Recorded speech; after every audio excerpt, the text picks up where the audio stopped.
ఒక్క మాటలు చెప్పాలంటే రేవంత్ రెడ్డికి ఎందుకో భయం మొదలైంది. రేవంత్ రెడ్డి మాటలలో తడబాటు కనపడుతుంది. జూబ్లీ హిల్స్ ఎన్నికల తర్వాత తనకేదో ఉపద్రవం వస్తున్నట్టుంది, తన పదవికి దానికి ఎసరు వస్తున్నట్టుంది. ఆ గందరగోళం నుంచెల్లి ఇటువంటి భాష ఉపయోగిస్తున్నాడు. సంబంధం లేని విషయాలు మాట్లాడుతున్నాడు.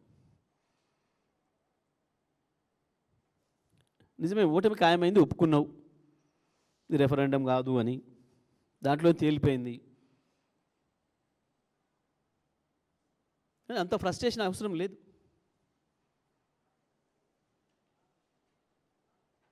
దానివల్ల ఇంకా తప్పులు ఎక్కువ చేస్తున్నావు తప్ప నేర్చుకునే ప్రయత్నం చేస్తలేవు.